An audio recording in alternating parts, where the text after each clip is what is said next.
వచ్చేసింది ఆది శ్రావణం షాపింగ్ అంతటికి అతిపెద్ద కేజీ సేల్ తో పాటు up to 61% of 1+1 offers, combo offers ఇంకా మరెన్నో. CMR shopping mall. ఉద్యోగుల సమస్యలపై ప్రభుత్వం తక్షణమే నిర్ణయాలు తీసుకోవాలి అని ఏపీ జేఏసీ అమరావతి మరోసారి హెచ్చరించింది. వరుసగా చర్చలు జరిపినా ఎలాంటి నిర్ణయాలు ప్రకటించకుండా కాలయాపన చేస్తూ ఉందని ప్రభుత్వంపై తీవ్ర అసంతృప్తి వ్యక్తం చేసింది. ఆగస్టు 15లోగా ఉద్యోగుల ఆర్థిక, సేవాపరమైన సమస్యలపై స్పష్టమైన ప్రకటన చేయాలి అని, లేకపోతే రాష్ట్ర వ్యాప్త ప్రత్యక్ష ఉద్యమానికి శ్రీకారం చుడతాము అని స్పష్టం చేసింది. విజయవాడ రెవెన్యూ భవన్లో జరిగిన ఏపీ జేఏసీ అమరావతి రాష్ట్ర సెక్రటేరియట్ సమావేశంలో ప్రభుత్వ వైఖరిపై ఉద్యోగ సంఘాల నేతలు తీవ్ర ఆగ్రహం వ్యక్తం చేశారు. జేఏసీ చైర్మన్ బొప్పరాజు వెంకటేశ్వర్లు మాట్లాడుతూ ఉద్యోగ సంఘాలతో పలుమార్లు చర్చలు జరిగినప్పటికీ ఇప్పటి వరకు ఎలాంటి నిర్ణయాలు ప్రకటించకపోవడం ఆందోళన కలిగిస్తోందన్నారు.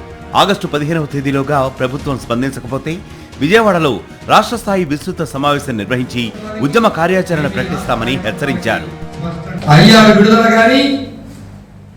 కమిషనర్ నియామకం కానీ, అదేవిధంగా డిఏలు విడుదల కానీ, పెండింగ్ బకాయిలు కానీ, అడిషనల్ క్వాంటమ్ ఆఫ్ పెన్షన్ కానీ, మనకు సంబంధించినటువంటి కాంట్రాక్ట్ అవుట్ సోర్సింగ్, గ్రామ సచివాలయ ఉద్యోగుల సమస్యలు లాంటి ప్రధానమైన సమస్యలు చర్చించి సానుకూలమైనటువంటి నిర్ణయాలు రాని పక్షంలో ఏపీ జేఏసీ అమరావతి నేరుగా ఉద్యమ కార్యాచరణకు సిద్ధం కాబోతుంది.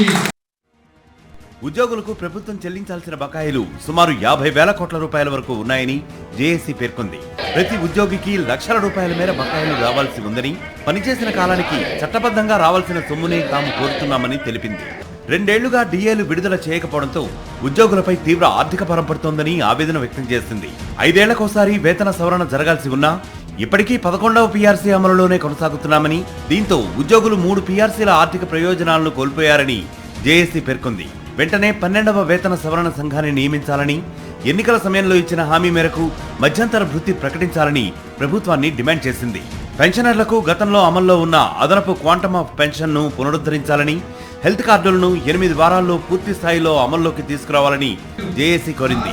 రెగ్యులర్ ఉద్యోగులతో పాటు కాంట్రాక్ట్, అవుట్సోర్సింగ్, గ్రామ, వార్డు, సచివాలయ ఉద్యోగుల సమస్యలను కూడా ప్రభుత్వం పరిష్కరించాలని డిమాండ్ చేసింది. మరిన్ని అప్డేట్స్ కోసం ఛానల్ ను సబ్స్క్రైబ్ చేయండి. నోటిఫికేషన్స్ కోసం బెల్ ఐకాన్ పై క్లిక్ చేయండి.